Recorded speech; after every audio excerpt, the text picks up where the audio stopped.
jumlah agent. Ya, Pak Santono ingin punya 500 agensi. 500 agensi atau 500 agent. Oke, silakan Pak Zainal Arifin, ada yang mau ditanyakan, mau disampaikan? Boleh Pak, silakan Pak.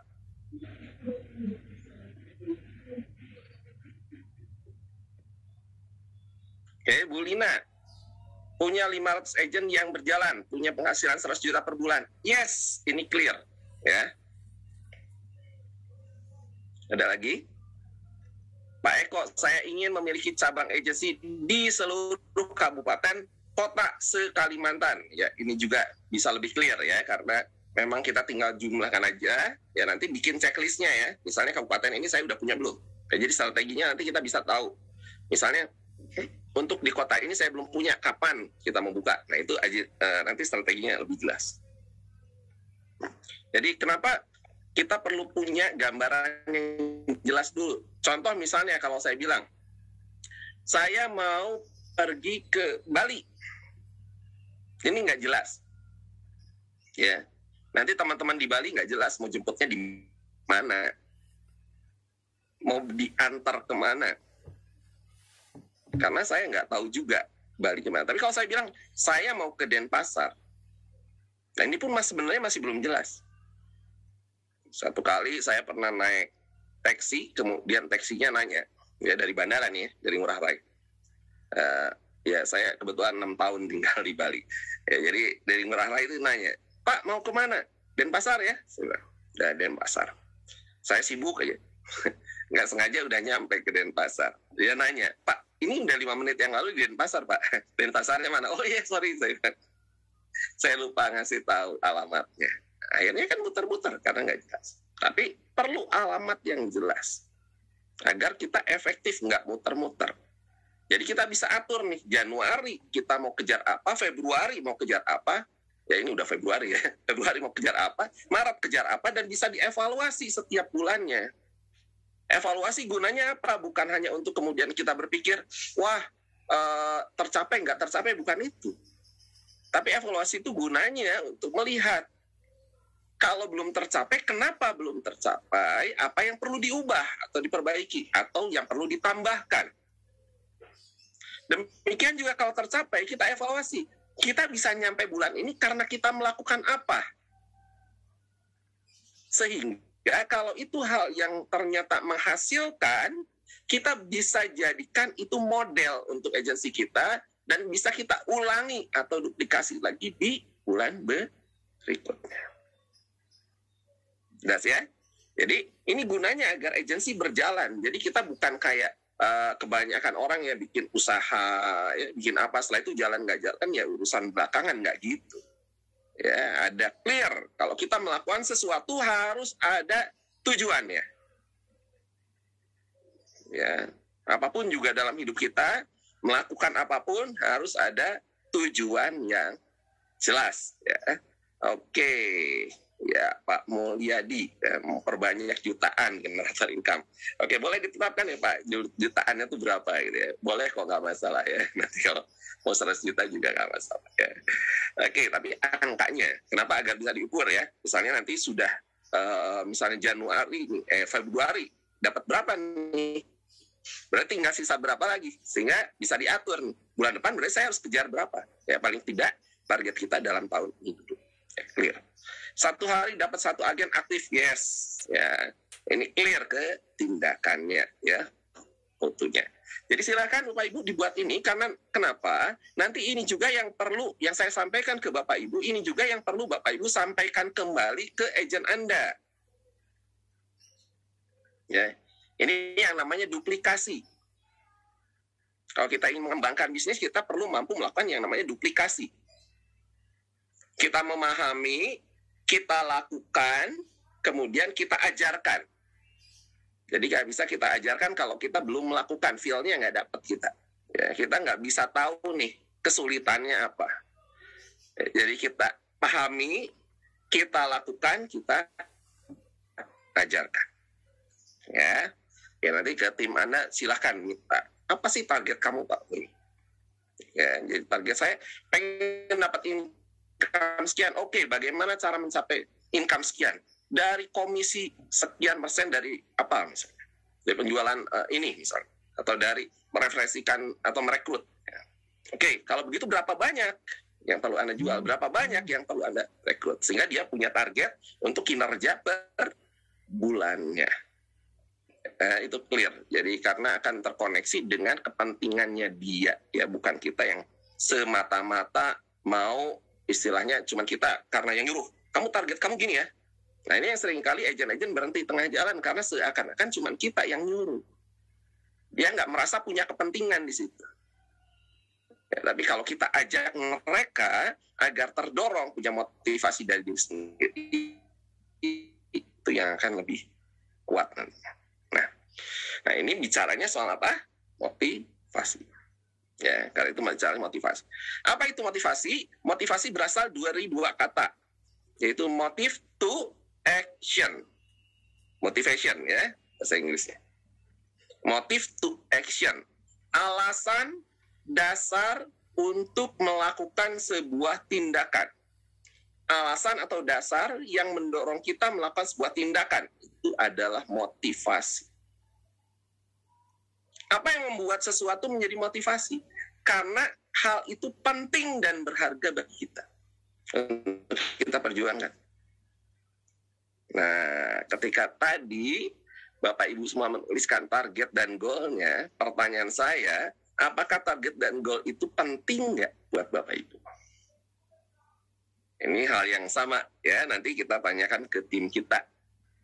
Ketika kita minta mereka menuliskan goal, setelah mereka tuliskan, kemudian tanya, seberapa penting itu bagi kamu? Seberapa penting itu bagi Anda? Seberapa berhargakah yang Anda tuliskan itu bagi Anda? Kenapa? Karena kalau itu kurang dianggap berharga, maka biasanya bisa berhenti tengah jalan. Karena apa? Toleransi terhadap kegagalan dan rintangan lebih besar daripada keinginan untuk mencapai. Contoh, saya pengen punya income, Pak. Mungkin agent akan mengatakan begitu. Punya income berapa? Income yang besar. Dan perhatikan bagaimana cara saya menanyakan agar Bapak Ibu bisa menduplikasi. Saya pengen punya income besar. Oke. Besarnya seberapa besar? Bisakah kamu sebutkan angkanya? 20 juta, Pak, per bulan. Good. Pertanyaan lanjutan yang saya sampaikan. Kalau kamu mendapatkan 20 juta, akan kamu gunakan buat apa? Ya untuk biaya hidup lah, Pak. Itu ya biasanya ya. Untuk kebutuhan-kebutuhan lah, Pak. Nah, ini masih klise. Jadi, hindari jawaban-jawaban yang klise. Kalau itu masih jawaban yang klise, harus terus digali. Ini yang namanya coaching ya. Coaching itu adalah menggali. Kata kuncinya. Digali lagi. Kenapa dia memerlukan uang? Kenapa angkanya 20 juta? Kenapa nggak 21? Kenapa nggak 25? Kenapa nggak 15? Kenapa 20? Karena kebanyakan orang menetapkan target itu ikut-ikutan atau sesuatu yang klise saja. Jadi perlu jelas ya. Nah, di mana dasarnya? Oke, yuk kita hitung misalnya. Kalau ada yang sampai mengatakan, iya Pak, 20 juta. 20 juta kenapa? Karena buat saya ini cukup untuk kehidupan sehari-hari. Good. Akhirnya dia melakukan dan mengejar 20 juta. Begitu tercapai, apa yang terjadi? Targetnya harus naik nggak? Targetnya harus naik. Kenapa? Biasanya saya sampaikan, ini cukup buat kamu. Sekian. Apakah cukup buat tahun depan? Apakah kamu nggak punya keinginan yang ingin dicapai di tahun depan? Apakah kamu hanya ingin untuk kehidupan sehari-hari saja? Nggak adakah yang ingin kamu capai yang lebih besar lagi? Apakah kamu tidak ingin membawa anak Anda ke pendidikan yang lebih tinggi? Apakah Anda tidak ingin membawa keluarga Anda jalan-jalan ke luar negeri? Apakah Anda tidak ingin membawa orang tua Anda ke tanah suci? Apakah Anda tidak ingin membelikan rumah, tanah, dan sebagainya bagi saudara? Apakah Anda tidak ingin bersedekah, tidak ingin bersedekah lebih lagi bagi banyak orang?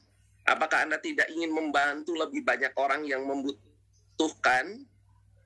Kayak tadi di depan saya mengatakan kalau menjalankan ini ada dua sisi. Sisi pertama adalah bisnis, sisi dua adalah kebermanfaatan. Banyak orang menjalankan bisnis tapi hatinya bertentangan. Karena apa? Dia merasa yang dia jual, yang dia jalankan tidak bermanfaat bagi orang lain. Tapi bersyukur kita di sini, ini memiliki bermanfaatan yang tinggi. Jadi hati nurani kita tidak akan menentang apa yang kita lakukan. Ini membuat bisnis ini menjadi powerful. Ya, Anda bisa ngomong dengan powerful tanpa ada yang ditutup-tutupi. Bisnis itu menjadi tidak clear kalau ada yang ditutup-tutupi. Ya, akhirnya kita merasa tertuduh hati. Nah, ini yang menyebabkan pertentangan hati dan pikiran. Ya, konflik batin nantinya. Ya. Uang banyak, stres, ya, sakit. Kenapa? Konflik batin, ya. Nggak bisa menikmati nanti. Oke, ya. Kita lihat lagi. Apa katanya? Ya, dikatakan kata Warren Buffett adalah ketika Anda tidak menemukan cara bagaimana untuk membuat uang pada saat Anda tidur, Anda akan bekerja sampai Anda meninggal. Oke, artinya apa? Artinya hari ini kita kerja untuk hari ini. Hari ini kita cukup bekerja untuk mengejar target kita agar kebutuhan harian kita cukup. Tapi mungkin ada di antara Bapak Ibu yang mengatakan, Pak, kalau untuk harian kami sudah cukup.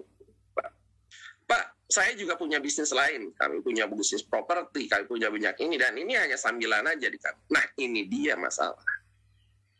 Apa yang menyebabkan sebuah bisnis tidak berjalan karena hanya dianggap sebagai sambilan. Saya nggak setuju. Anda sedang main-main dengan apa yang dipercayakan Tuhan di dalam hidup Anda. Uang itu bukan milik kita ya. Semua yang ada dalam hidup kita, ini prinsip saya, terserah Bapak Ibu mau setuju atau tidak. Tapi bagi saya, semua yang ada dalam hidup kita adalah titipan dari Tuhan. Ini prinsip dasar buat saya. Karena itu perlu dikelola dengan sebaik mungkin. Dioptimalkan. Termasuk waktu. Jadi nggak ada yang sambilan. Hidup itu perlu optimal. Saya sebagai optimization coach selalu mengatakan di perusahaan, di mana, di tim sales, saya bilang optimal, titik. Nggak ada kata lain, tidak ada tawar-menawar. Saya keluarkan uang sekian, itu harus balik lagi berapa kali lipat. Itu harus ada targetnya di dalam bisnis. Kalau mau sosial, ya sosial sekalian ngasih gitu lah. Atau bantu. Nggak ada kata, ya nggak apa-apa Pak, nggak untung juga. Ya ini hitung-hitung sosial, nggak ada hitung-hitung sosial. Niatnya udah salah. Segala sesuatu dimulai dengan yang namanya niat. Niatnya apa dulu nih? Niatnya mau bisnis atau mau ngasih? Ya kalau mau ngasih, ngasih aja udah. Kalau mau sosial, sosial aja ke orang yang butuh.